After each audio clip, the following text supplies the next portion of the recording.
content or just to be intrigued or entitled. Now I say that and you're going to see all my work in progress thumbnails and you're going to think everything I've said is done. Hey, there's CleverCon here, Bailey. Whoa, look at that. Anyway. Yep, so there you go. That was a recent thing. So, remember what I said about enticing and intriguing? Disgusting is also a direction you can go in. Basically, if you can confuse people or delight people, that's my little girl.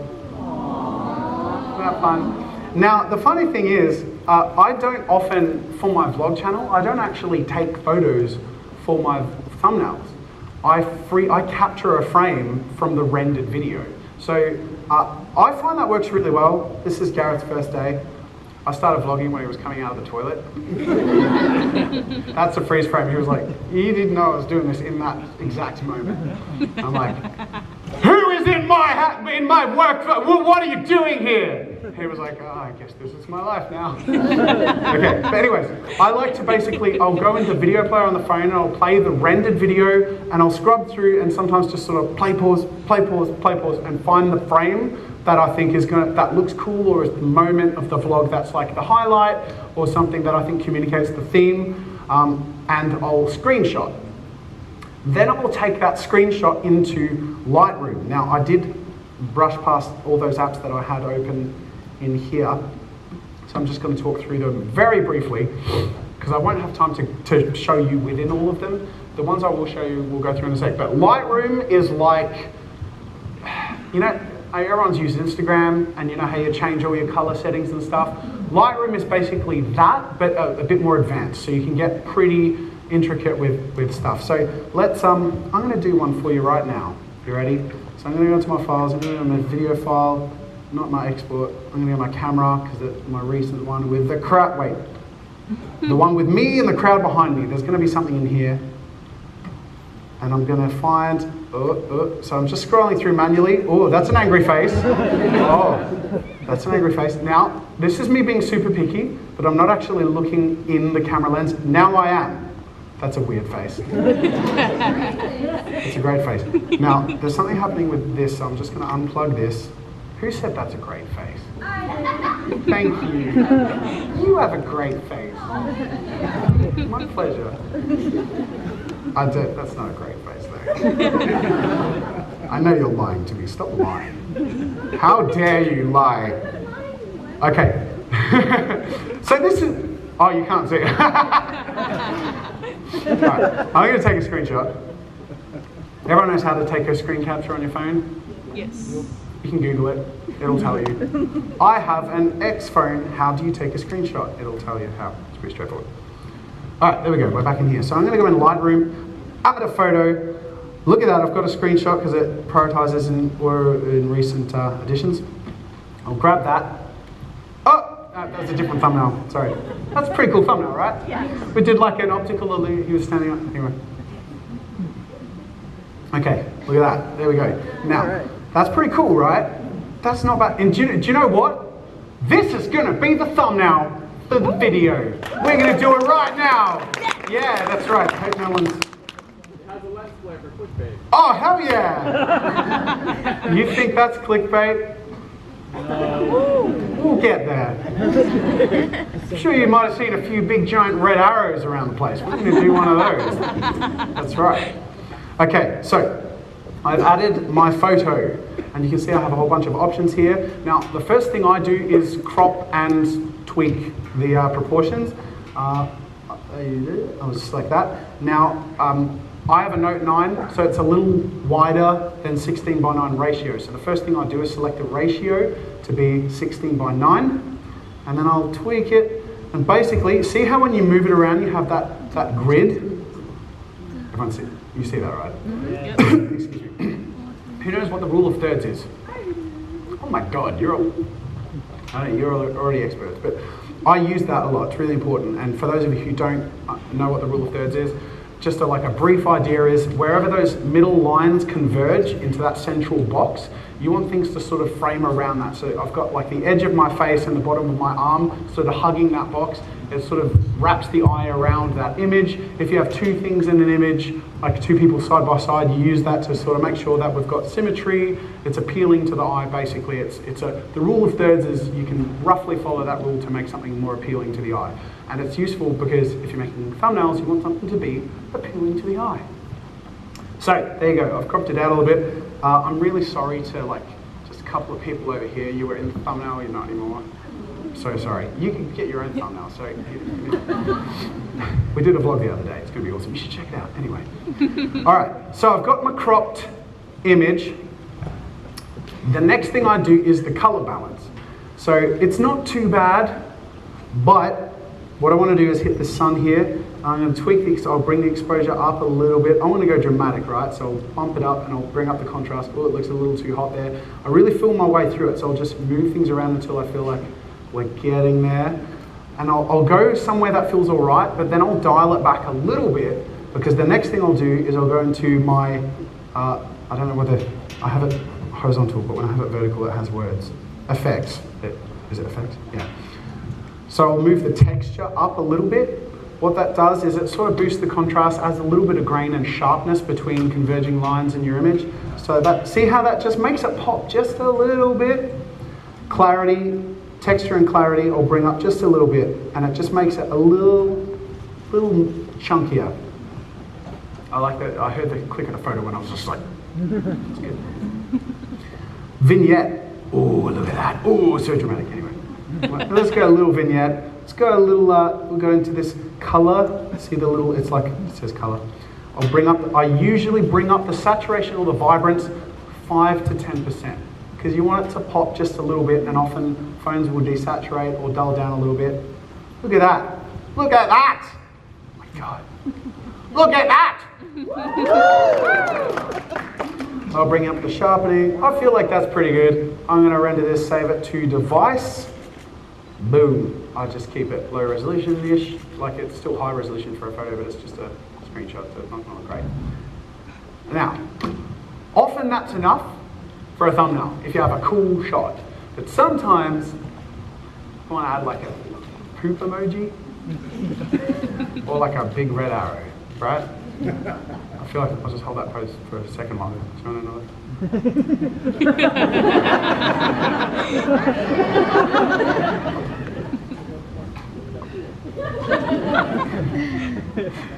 I like how my shtick is both incredibly vain and self-deprecating.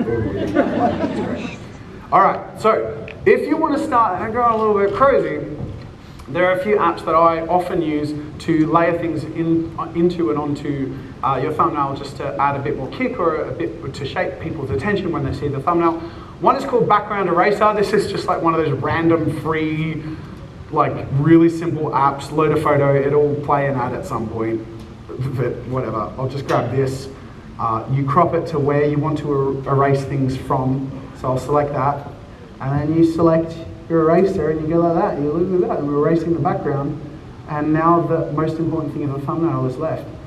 I'm just kidding. I'm not going to use this. I'm just demoing it. I would never leave you. Please don't leave. You guys have stayed here for ages. It's awesome. Thank you. All right. So let's pretend that we had a dysfunctional relationship, and this is what I did.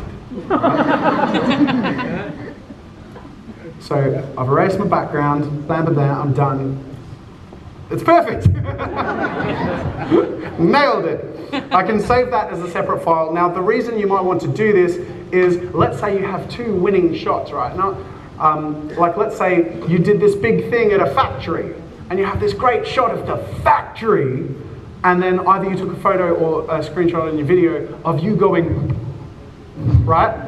They're good. You use those if you do YouTube. They're good. You can use this on your phone to get rid of everything except that, and then bring it into another app, because you have to sort of juggle apps a little bit here, into Adobe Photoshop Mix. And the pretty much entire and only purpose of this app, aside from playing you that first ad every time, there's no stop telling me this button, is you can bring in your recent photo, there you go, it's forcing it to be vertical, and I'm like watching it sideways. You just press the little plus and you can bring in that photo without the background and slap it on top. So you just take your photo of your warehouse, and then you take your photo of that without the background, that you took it out, and you put it on top, and you place it so it looks like you're in front of the warehouse going, it's great. People will click it. If you add a big red arrow. So we're going to do that.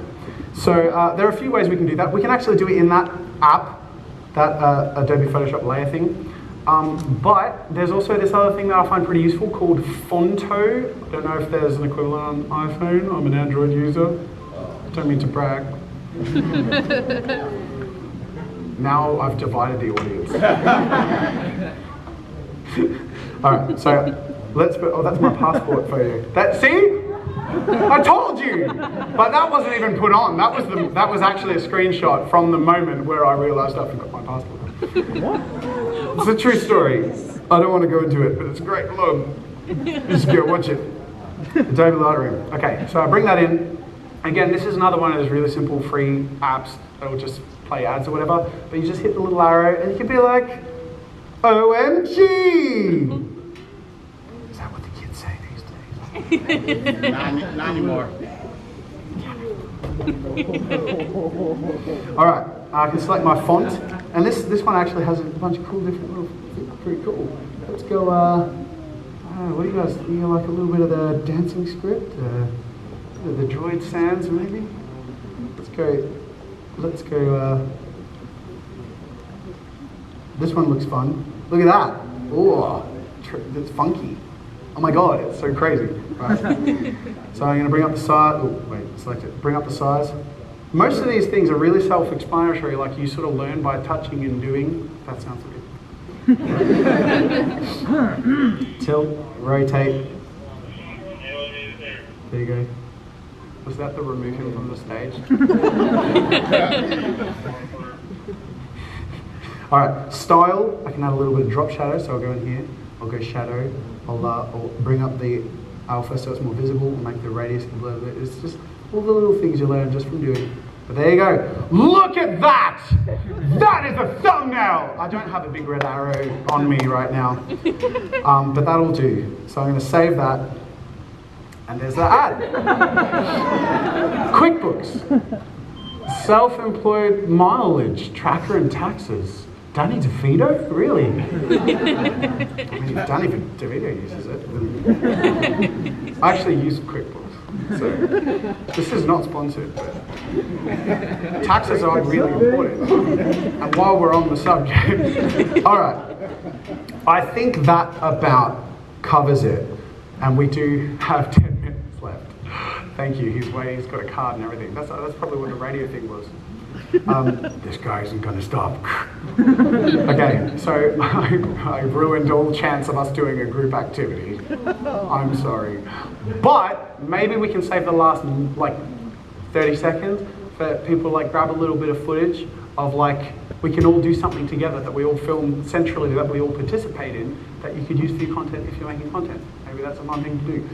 But, excuse me, I think that covers everything I wanted to go through for this, because we've made a video, we've recorded video. We've talked about using lenses and mics and bringing that into video to get good video if you want to get prime video. Even to the point where you render high bit rates. God, we've covered everything today, right? Editing and cuts, transitions, some overlays, bit of background music, bit of feature music, bit of background feature music in one. This is crazy. We've done thumbnails, rule of thirds. I feel like we've covered things quite substantially. I hope you found it helpful, but I want it to be as helpful for you guys as possible. So I want to take some questions. What is the most constructive way to do this? There is a hashtag.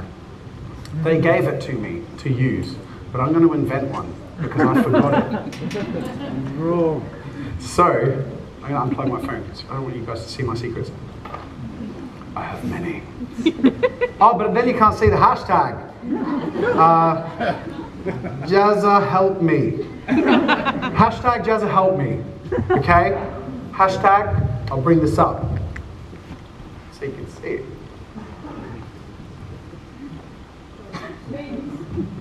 Use that. Where have I used hashtag mascarpone? Hashtag Jacqueline. Mozzarella. It really knows I'm into cheese. Goddamn smart technology. All right, so if you use hashtag Jazza help me, I'm going to go on Twitter. Get started if you have a question, because I don't know if we have a mic set up, and I think shouting might be... I have it right here. Oh, we have a microphone. We don't need a stupid hashtag. Thank you so much. Oh, round of applause. All right, so if we can make a line in the middle. Now, if people have questions, I don't know how many people will have questions. Are we going to bring the mic to people? Can we raise hands, anyone who might have a question? Okay, so there's a few people and we have 10 minutes. So if we can pass the mic around, there's a gentleman on your right, and if everyone can just respect everyone's opportunity to get a question in and keep a nice, snappy question that I'll try and keep a nice, snappy answer. Hey, this is working cool. Hi, I've been actually working full-time off my art for a couple of years now, and Congratulations. Grazie. Since I started that, I've been having problems with carpal tunnel and RSI in either shoulder, arms, wrists, wherever.